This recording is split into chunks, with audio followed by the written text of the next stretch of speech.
Ben, ook koffie?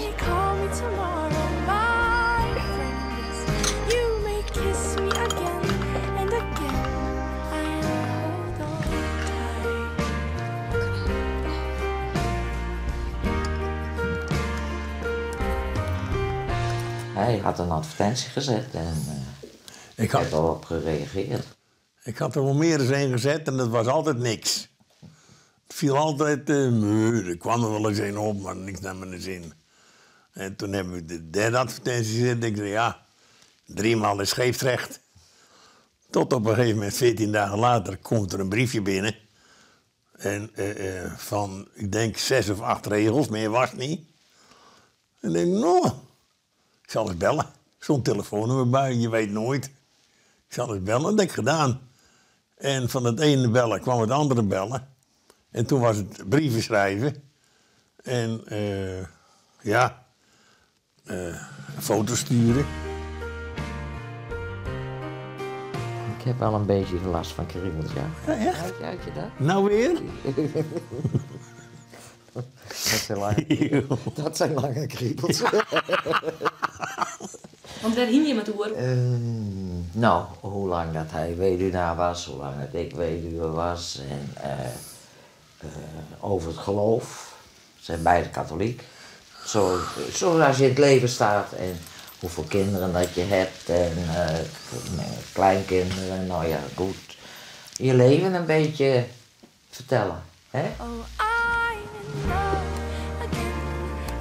lekker dat zonnetje zo.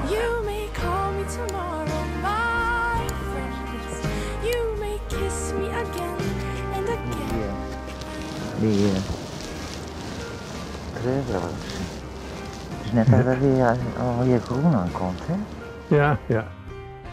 Wat vind je zo leuk om Ben? Nou, in het begin vooral zijn gevoel voor humor. We hebben het afgelachen. En wat vind je zo leuk aan Leni? Op een gegeven moment, je hebt dan gebeld en het is niet een paar keer bellen. Nou, de telefoon stond op kant. Soms sta je rood gloeiend, want elk dingetje werd gebeld. En...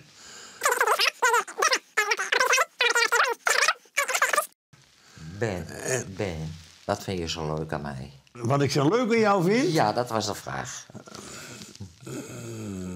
Alles. Ik vind je lief, ladig. Je durft me en dat, op mijn puntjes te wijzen van wat ik verkeerd doe. En ze zegt het ook recht toe. En een echte Fries, recht toe zeggen waar het op staat. Nou, daar hou ik heel veel van. Dat doet het zelf ook.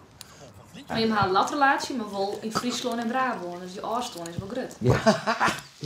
Ja, dat dacht ik in de eerste instantie ook. Nou, dit wordt niks van Brabant en Leeuwarden, jeetje mina. Maar het reizen gaat nog prima, dus, en heel gemakkelijk. Dus dat gaat toch. Maar ja, hoe dat in de toekomst gaat, dat weet je niet.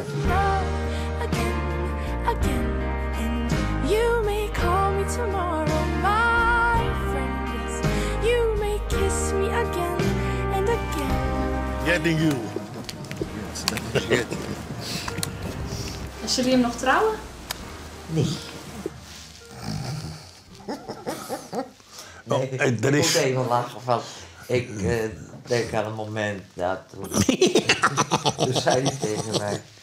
Weer maar met vertrouwen, maar ik had wel in de gaten, dat meen ik niet. Maar hij heeft 2... knieprotheses. Ja, knieprotheses. Ik zei, als jij op je knieën kan... Ik vind, dat trouw ik met je. Maar ik kan het toch niet, dus dat gaat mooi niet door. Nee, ik trouw niet meer. Dat doe ik niet meer. Nee. Het is het grootste Valentijn cadeau wat je kan krijgen.